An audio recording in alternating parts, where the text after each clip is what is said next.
Namaskar, namaskar, namaskar. Namaskara. Welcome back. We are here for the post-match show after a frustrating RCB loss against Sunrisers. A lot was there to gain, but we weren't able to get it done. And we're here towards the business end of the IPL, and SRH seems to have our number every time we have some of these important matches. So, how are you guys feeling? Not too bad after today. Till today, after the game against SRH, I was like, what are we doing here? But now that we are back and we have a window of opportunity, so we're all set. Plus, if you see the last match of SRH today, they scored 278, so we should not feel that bad. They peaked at the wrong time. In the Sunrisers match, it was the first match we had played in almost 3 weeks. Long layoff, a lot that could have gone wrong went wrong, and so it was just one of those days in a lot of ways. And just gave up too many runs. Had a chance. I thought first 10 overs of the chase were good. We'll get into it more, but it just overall, it just wasn't our day, and it just I guess continued that trend of sort of lesser teams winning, less pressure, which also we'll get into more. So just short-term memory, move past it, on to the next one. I like what you guys are saying on the optimistic side. I'm the pessimist, so I'm gonna say if we had one, we would already be top two. That's why I'm like annoyed. It was, Mhm. you just never good to lose a match, like if you can get 2 points and you get zero, it's bad. But yes, we have another opportunity. We'll get into that in the next episode. So let's debrief the SRH match now. First 4 overs, they were 54. I mean, nowadays in the IPL, that's not unheard of. That's like it's a flyer, but it's not like, oh my God, it's not like extraordinary. So after the first 4 overs, we brought it back a little bit with two quick wickets. We got both Travis Sheck out. And I was feeling good at that point because a lot of the RCB matches we've actually had a rough start and then pulled it back in the middle overs and stayed calm. KKR match comes to mind, Rajasthan match comes to mind. So from the fifth over onwards, I want to highlight two important opportunities that go unnoticed that I think actually ended up losing the match. One is we had a clear run out chance against Ishan Kishan, 2.5 stumps to Amat from either cover point or mid wicket. I don't know if it was right hander or left hander batting. If it was direct hit, he was gone. He had given up. Later that over, he tickled one, Ishan Kishan, down the leg side. Jitesh got a glove on it, but it ended up not being a catch. And after that, he ended up 96 not out. So those two opportunities highlight how small the margins are in T20, which I still remember those two missed chances. What did you guys make of the bowling really between overs 5 to the end of the match? And I want to specifically talk about the spinners phase because we've been banking on Krunal and Suyash, but they got taken to the cleaners. Yeah, I think Krunal bowled better than Suyash, but both of them were taken to the cleaners. But they're kind of entitled to have a bad day. But Suyash really had a bad day. But you shrug it off and then go to the next game, and that's what you do because you can't be just. Yeah, they have performed well all through the season, so I think we should just give them a pass. Fair, fair, fair. Anything, Deepak, you think we could have done differently there? I mean, it seems like we could be a little predictable that Suyash and Krunal are always going to bowl overs 7 through 11, 12. And if they get taken to the cleaners, we have no plan B. Yeah, pretty much. That's true, and agreed mostly with what you guys had said. I just think um, having that 21 day or so layoff was tough, and not having the match against KKR before. So I think the rhythm was off, and you could see in the lengths that they were bowling, it was very inconsistent. A lot of loose deliveries that Kishan and Aniket Varma also took advantage of. So I think not much has to change or overreact to it too much, but it was just I think a byproduct of that layoff, and it was just a bad day for Krunal and especially Suyash, who I think went for about 12, 13 runs per over, 15 something like and that. then So over. pretty. Oh, sorry, 50. Yeah, so it was a lot. He was very expensive, Yeah. and so it was just yeah. That's all I got. Well, the good thing is they're coming back for the same ground on Yes. Tuesday.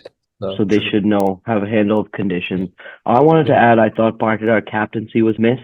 I think that he is a relatively calm personality, and Jitesh looked a little skittish. I mean, he's never been captain before, so I don't know. He didn't make me feel as good as Partidar does on the field, marshaling the troops. So that's one thing. One thing I will give credit though is they did make a change to Romario for the sixth bowler. He bowled well, 2 overs, Yeah. 2 for 14. So he could be an option in the upcoming match. I'm just looking here. In the middle overs, these guys, Klaassen and Kishan went crazy. We ended up getting Klaassen, but then if you look at over 16 through 20, I'm looking. Bhuvaneshwar went for 15. Ngidi went for 13 in the 19th. Yash Dayal went for 15 in the 20th. I mean, all the bowlers just got a lot of stick, and just like you guys said, it was one of those days. I was hoping for 210, 215. That's like reasonable to chase. Yeah. 231, I mean, you need to have a perfect chase. So let's get into the chase. We get off to a flyer. Great start by Virat and Salt. It's unfortunately predictable also that when spin comes on after a flyer, Kohli tends to get out a lot. And that's again what happened when we brought the slower bowlers on. He didn't get his 50, so we didn't stick to the Deepak formula, Krunal wicket and Kohli 50 when chasing. That's when I knew we were in trouble. So then, we string together some good partnerships. Salt carries on, but then Deepak, I want to turn it to you. I think you highlighted one of the big turning points was Salt getting out to Pat Cummins. At that point, we were 10 overs, 118 for 1. Halfway there, we were at the required run rate, 9 wickets in hand. Talk to me about what was going through your head with the Salt dismissal. Yeah, so to keep it short, it was just pure annoyance and frustration because as we talked about, I had texted in the group when Cummins had come on for his next spell. I was like, Salt, I know you want to be aggressive, but like, can you just hold off for this over and not do anything stupid? And lo and behold, second ball, loops one up into the air, gets caught, gets taken, falls to Cummins. And really, I thought that was just the beginning of the end for our chase because, after Kohli had gotten out, he had gotten the start. He had, struggled the first, I would say, 10 or so balls, struggled to time the ball, find the middle, but then he really got into a groove. And Salt's one of those batsmen, really, truly, who once he gets settled in and comfortable, he can really dominate a match. And if we had any realistic chance of chasing this total, it had to be through him. Yeah. And so, once he got out, the dominoes just started to fall, and I was just so angry because I really thought after, like, while he was still in about 10, 11 overs, and I was like, I mean, even though it was a large chase, I really thought we could have chased it down, but after he had gotten out, everything changed, and it was just not our day. Not much faith in the remaining batters. Mine didn't look that good.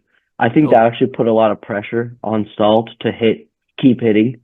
Then after Salt got out, Jitesh came in and played a nice cameo. Yeah, decently. He had a couple nice shots, yeah. But even, it's hard to ask him to hit those 50, 60, 70 not outs in the middle there. He's more of the 20, 30 cameo. Then I'll turn over to you, Dad. This is your boy. And this was, I think, what sealed the match. We go all the way to, actually, before we get there, at one point, we get the equation down to 70 off 44. We have 7 wickets left in hand. Partidar and Jitesh are out there. This is just before the Eshaan Malinga over. And that was the 16th over. Just before that over, the equation was 65 off 30. We had 7 wickets in hand. In modern day T20, it's doable. It's definitely doable. That's just over 12. And then Ishan Malinga comes in. He gets Partidar out via run out. We were actually thinking, that this might be good because he was struggling too. But then he gets the slower ball in and cotton bowled Romario Shepard. First ball, golden duck. What were you thinking, Dad? Well, 65 of 30, you're absolutely right. In modern day cricket, it's doable. But when you're chasing 230, your chances of winning are less than 10%. I was just going through this. If you score 250, your chance of chasing and winning is less than 1%. So then 230 is less than 10%. And then 210 it is probably in today's world, it's probably more like 10-15%. And then you're going based off historical context, right? Like historical if you, context, yeah, correct, yeah. yeah. And then you have 65 or 30, but clearly we knew Tim David was not in a position to bat. So that's one big hitter taken out of the equation. And then you're absolutely right in the sense that, Jitesh and Patidar and Shepard, and that's it, right? Krunal is a hit and miss in general in these kind of situations. So I knew that if one of them gets out, I agree with you that the run out was almost like a retired out. Yeah. But if Tim David was healthy, that was good.